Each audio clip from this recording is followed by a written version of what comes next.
என் அன்பு செல்லமே, பிரம்ம முகூர்த்தம் ஆரம்பித்து விட்டது. அப்படியே உனது கஷ்டங்களும் பிரச்சனைகளும் முடிந்து போகும் நேரமும் வந்துவிட்டது. இனி நீ நன்றாக இருப்பாய். உன் வாழ்க்கை பிரகாசமாக இருக்க போகிறது.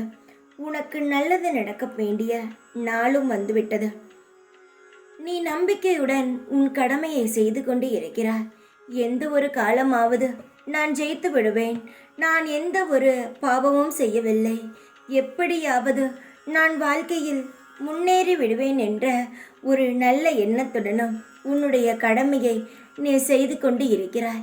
உனக்கான அந்த நாள் வந்துவிட்டது. நிச்சயமாக நீ தேடிய அனைத்து விஷயங்களும் உனக்கு தந்து அருள் புரிவேன் நான். எத்தனையோ துன்பங்களை கடந்து வந்து விட்டாய். இனி வரக்கூடிய நாட்கள் உனக்கு பொற்காலமே. உன் வாழ்வில் நீ வாழவே கூடாது என்று நினைத்தவர்கள் முன் ஜெயிக்கப் போகிறாய். சந்தோஷமாக இரு. காதே, புலம்பாதே, அழுவாதே, நொந்து போகாதே.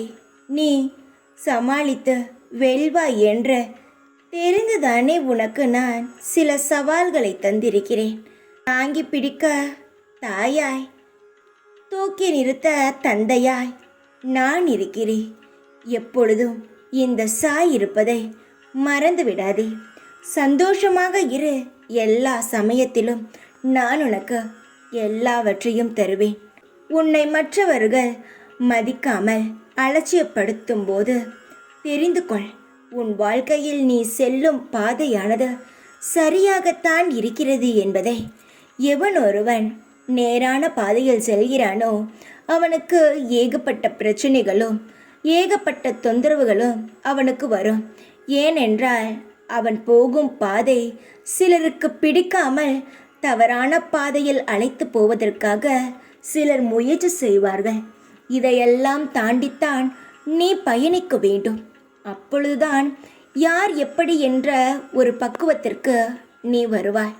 என் பார்வை உன் மீது விழுந்து விட்டது. இனி உனக்கு நல்ல காலம் உண்டு. கவலைப்படாதே. நான் இல்லாமல் போனால் நீ தவித்து விடுவாய். தண்ணி இல்லாமல் மீன் எப்படி தவிக்குமோ அதுபோல் என்னுடைய குழந்தையான நீ தவித்து விடுவாய் என்று தெரிந்துதான் ஒவ்வொரு நிமிடமும் உன்னை சுற்றி கொண்டே நான் இருக்கிறேன். உன்னை எந்த ஒரு நொடியும் தத்தளிக்க விடவே மாட்டேன். என்னுடைய அருளும் கண் பார்வையும் உன் மீது பட்டுக்கொண்டே இருக்கும். ஒருவன் உன்னால் மனம் உடைந்து அதை இறைவனிடம் முறையிடும் விஷயத்தை இறைவன் நிச்சயமாக அதற்கான தண்டனையை கொடுக்கிறான்.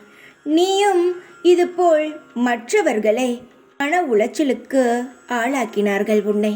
நீயும் என்னிடம் வந்து இதேபோல் கண் கலங்கினாய். அதற்கான தண்டனைகளை உன்னை கண் கலங்க வைத்தவர்களுக்கு நான் கொடுக்க வேண்டும் அல்லவா?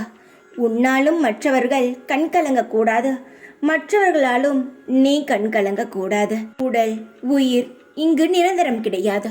இன்பம் துன்பம் நிரந்தரம் கிடையாது. ஆனால் நான் மட்டும்தான் எப்பொழுதுமே இங்கு நிரந்தரமானவன். எல்லோருடைய குணாதிசயங்களையும் நீ எளிதில் புரிந்து கொள்ள முடியாது. பொய்யென்னும் போர்வையை போத்திக்கொண்டு இருப்பவர்கள்தான் இங்கு அதிகம். எல்லாவற்றையும் புரிந்து கொள். எல்லாவற்றையும் உனக்கு நான் வெளிச்சம் போட்டு காட்டிவிட்டேன், யார் யார் எப்படி என்று. அதுபோல் நீ நடந்து கொள். வாழ்க்கையில் நீ ஜெயித்து விடுவாய். தைரியமாக இரு. எப்பொழுதும் உன் கூடவே இருப்பேன் நான். ஓம் சாய்ராம்.